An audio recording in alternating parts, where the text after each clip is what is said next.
Hi everyone, you are watching Infovenue. मैं हूं अब्बास और इस वीडियो में मैं बात करने वाला हूं एसएससी सीजीएल एग्जामिनेशन के बारे में। तो अगर आप इंटरेस्टेड हैं इस एग्जामिनेशन में अपेयर करने के लिए, आपको कुछ भी नहीं पता है, तो ये वीडियो आपको सारी इन्फॉर्मेशन दे देगी। अगर आप चैनल पर नए हैं तो जल्दी से चैनल को सब्सक्राइब कर दीजिए और बेल आइकन को प्रेस कर दीजिए। तो चलिए स्टार्ट करते हैं। तो सबसे पहले हम बात कर लेते हैं कि एसएससी सीजीएल एग्जामिनेशन क्या है। तो इसकी फुल फॉर्म है staff selection commission combined graduate level examination. SSC एक ऐसा एग्जामिनेशन है जिसके जरिए डिफरेंट पोस्ट के लिए स्टाफ को रिक्रूट किया जाता है। अब ये जो पोस्ट है ये गवर्नमेंट ऑफ इंडिया के अंडर में आती है। कौन कौन सी पोस्ट है अभी इसके ऊपर हम आगे बात करेंगे। कौन कंडक्ट करता है एग्जामिनेशन? ये एग्जामिनेशन एसएससी कंडक्ट करता है। एसएससी कौन है? एसएससी एक इदारा है, एक ऑर्गेनाइजेशन है जो कि गवर्नमेंट ऑफ इंडिया के अंदर आती है और ये तमाम group B and group C post के लिए इस एग्जाम को कंडक्ट करता है। अब कौन कौन से डिपार्टमेंट्स हैं जहां आपको ये इस तरह की पोस्ट मिलेंगी? तो आपको असिस्टेंट ऑडिट ऑफिसर की पोस्ट मिल सकती है, जेएसओ जूनियर स्टैटिस्टिकल ऑफिसर की पोस्ट मिल सकती है, इंस्पेक्टर, सब इंस्पेक्टर और डिफरेंट जो डिपार्टमेंट्स या ऑर्गेनाइजेशंस हैं जिनकी मैं बात कर रहा था वो हैं जैसे कि CSS central secretariat service, IB intelligence bureau, ministry of railways, ministry of external affairs, CBI central bureau of investigation, CBN central bureau of narcotics, NIA national investigation agency. तो इन तमाम ऑर्गेनाइजेशंस में आपको इसके अंदर जॉब मिल सकती है। इसके अलावा और भी है अगर आप और डिटेल में पढ़ेंगे। इसके बाद हम बात कर लेते हैं एलिजिबिलिटी की। अब ये तो क्लियर हो गया कि एसएससी सीजीएल है क्या। अब हम बात कर लेते हैं अगर हम इसमें अपेयर करना है तो क्या क्या क्राइटेरियाज हमें पूरे करने पड़ेंगे।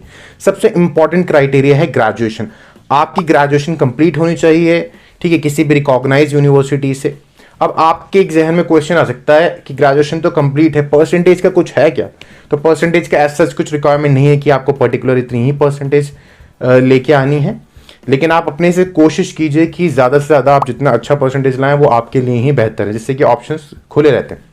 अब आपको एक एग्जांपल देता हूं, जैसे कि एक पोजीशन होती है एसएससी में जेएसओ जूनियर स्टैटिस्टिकल ऑफिसर। उसके अंदर आपको तो बैचलर्स डिग्री चाहिए होती है प्लस 12वीं क्लास में 12th क्लास में आपके पास मैथ्स होनी चाहिए और मैथ्स में कम से कम 60% मार्क्स होने चाहिए। तो ये क्राइटेरिया है उसका, ठीक है। उसके अलावा अगर मान लीजिए आपके पास मैथ्स नहीं है या मैथ्स में आपके 60% नहीं आ पाया तो आपके पास स्टैटिस्टिक्स सब्जेक्ट होना चाहिए।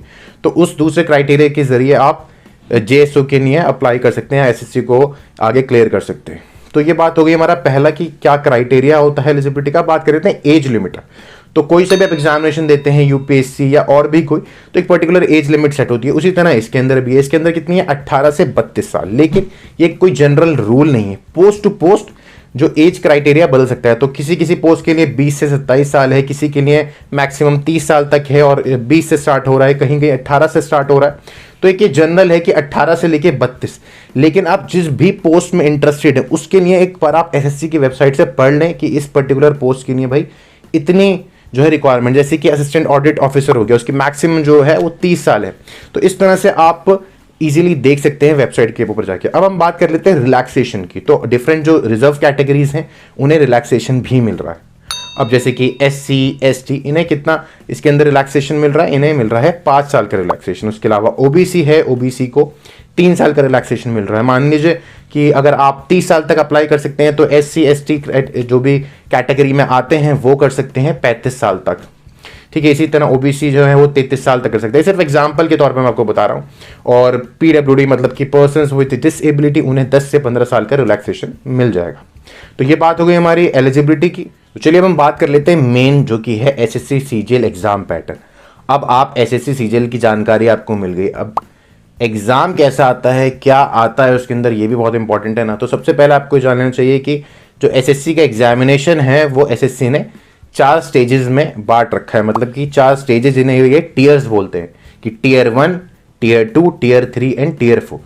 अब टीयर 1 जो होता है, टीयर 2 होता है, इसके अंदर ऑनलाइन एमसीक्यूज आते हैं। टीयर 1 जो होता है वो 60 मिनट का होता है, टीयर 2 120 मिनट का होता है। उसके अंदर एक फर्दर 4 पेपर्स होते हैं, पेपर 1, पेपर 2, पेपर 3, पेपर 4। और टीयर 3 जो होता है वो अगेन 60 मिनट का होता है। टीयर 4 जो होता है स्किल बेस्ड टेस्ट, वो 45 मिनट का होता है। टीयर 4 जो है सबके लिए नहीं होता, कुछ ही पोस्ट के लिए आपको टाइपिंग स्पीड या कंप्यूटर स्किल्स अपनी दिखानी होती।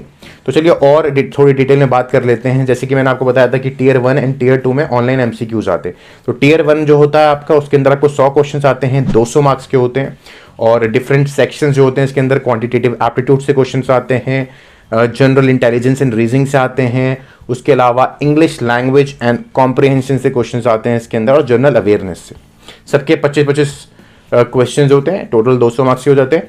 और इसके अलावा जो ऑनलाइन एमसीक्यूज आते हैं हमारे टियर 2 से, उसके अंदर क्या है आपका, एक तो जनरल स्टडीज है आता है, उसमें आपको फिनेंस एंड इकोनॉमिक्स से आता है, क्वांटिटेटिव एप्टीट्यूड भी है, इंग्लिश लैंग्वेज और कॉम्प्रिहेंशन से भी क्वेश्चंस आते हैं। उसके अलावा इसके अंदर स्टैटिस्टिक्स से भी क्वेश्चंस आते हैं। अब हम आ जाते हैं टियर 3 के ऊपर।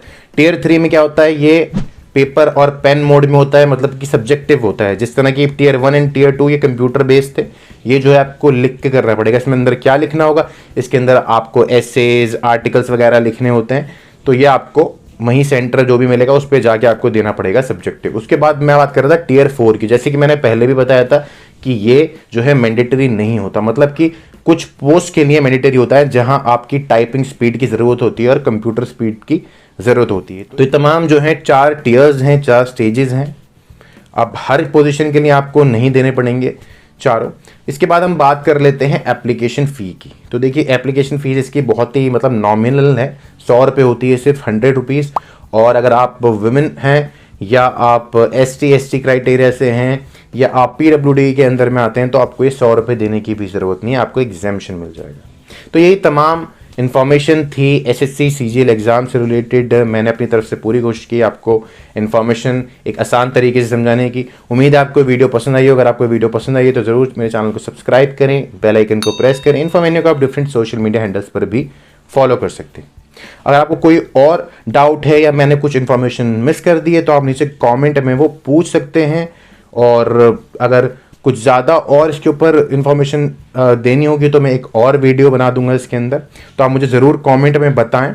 जो भी सवाल हैं वो भी पूछ सकते हैं। मैं personalise 1-on-1 career guidance sessions भी कंडक्ट करता हूं। अगर आपको पर्सनलाइज गाइडेंस चाहिए तो आप मेरे साथ अपना सेशन बुक कर सकते हैं। आप मुझे इंस्टाग्राम पर टेक्स्ट कर सकते हैं या आप मुझे व्हाट्सएप कर सकते हैं। So thank you and have a nice day.